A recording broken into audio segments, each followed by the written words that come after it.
It took me years to learn what I'm about to say in 90 seconds. Your emotions aren't reactions. They're GPS coordinates, and most of us have been navigating blind. So let me share something that took me a long time to admit. I walked out of jobs more than once, and each time I did, I had a really good reason. Right? The leadership was off, or the environment wasn't quite right. I wasn't growing at the pace I wanted. Yeah, and they were all true and definitely valid.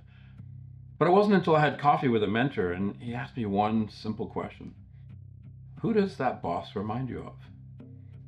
And instantly I didn't see my boss anymore. I heard my father's voice.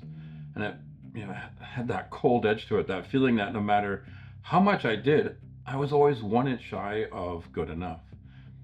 And I was no longer in the coffee house. I was instantly 12 years old, in a room where it just felt impossible to win. And this made me realize I didn't walk out because of them. I walked out because of me.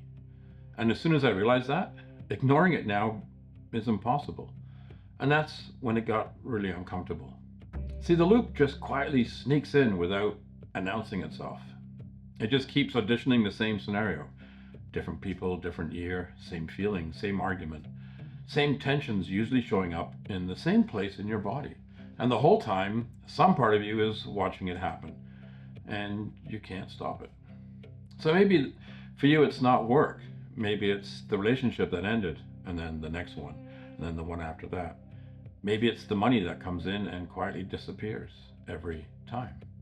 See, I'm not talking about random bad luck. I'm talking about a pattern. And here's the thing about patterns: until you see it, you're not making choices. You're running a blueprint or a code, and you just end up repeating history, and then you call that life. Well, here's where it gets even more sneaky and really overlooked. See, I know the temptation. I did the work: the therapy, the breath work, the journaling, the retreats. I've sat in ceremony, I've rewritten my beliefs. I did everything right. Did it help? Yeah. Yeah, there was genuine growth there. But underneath all of it, there was this subtle, quiet, steady force. It's almost like an energy of, I'm still not enough. And I never really wanted to admit that because I did my best to ignore it. But the truth is, I wasn't healing from love. I was healing to deserve it. Right? I was still performing, just now in different robes. And here's what I learned in that process: you don't change the pattern by understanding it. Understanding it is just the beginning. Right? As an example, I rode competitively for years, 3 to 5 hours a day on the water. Now, in sports, you don't get better by feeling it, thinking it. You get better by repeating it. And you keep repeating it until your body literally stops thinking about it, which we used to call muscle memory, until it becomes you. Right? And the subconscious works exactly the same way. You don't rewire it with insight. You rewire it by feeling something different consistently until the nervous system stops calling it the old home. And that takes time. It takes repetition. It takes effort. Not because you're messed up, but because that's literally how it works. And most people quit before the body catches up with what the mind already knows. Right? They think because they understood it, they changed it. And those two are two completely different things. And then there's the layer underneath even that. And this one took me the longest. And it's often where people get stuck. Because if doing more work actually solved it, we wouldn't be having this conversation. We wouldn't be talking about it. And I realize it's not about more effort. See, the field, and by that I mean the actual reality around us, around you, it doesn't respond to effort. It responds to presence. It makes no difference how productive, strategic, or how much effort you put into creating change. If your nervous system isn't actually at peace with itself, nothing will really change. Real alignment, and I felt it and I know what it feels like, it doesn't feel like a breakthrough.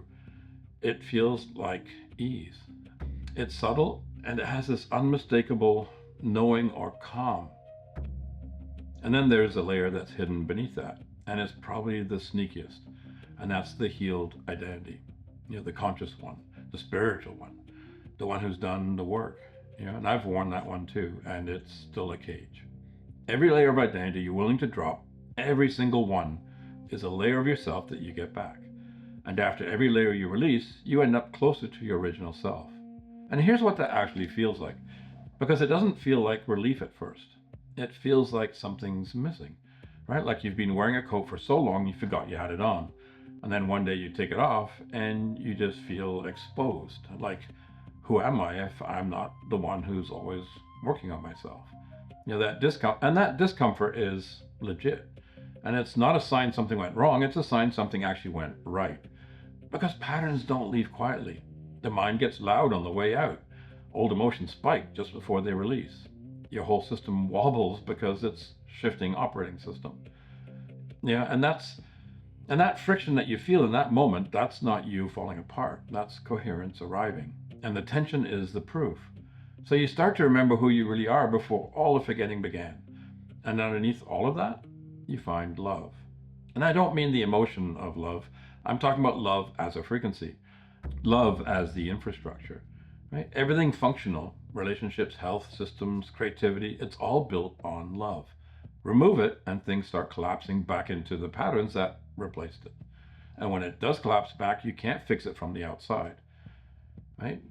You can't edit a fractal at its very edges. You have to shift the code at the center of it. And that center is you. So the version of you sitting still long enough to hear what's actually running underneath everything, that is the work. That's why I wrote 4 books on it. So here's the one thing I actually want you to walk away with, because if you do nothing else, do this today. The real key is catching patterns or loops as they happen in real time.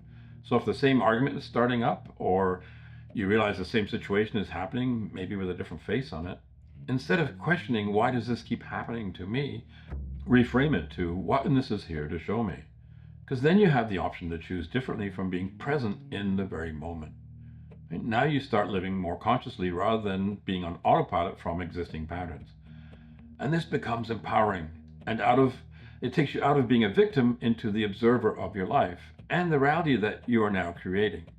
The moment you become the observer, you're no longer inside the loop. And the loop can no longer run the same way. See, it doesn't need to be this dramatic, huge event, even just a small pause.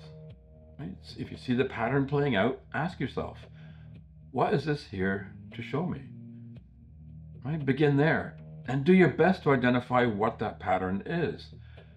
And now you can sit in the present and re-choose and choose a new pattern that helps build the life that you want to build. Right? Everything else opens from that. And if you miss it and realize it later on, don't judge yourself, don't shame yourself. There'll be lots more opportunities going forward. So be gentle and loving to yourself. Thank you.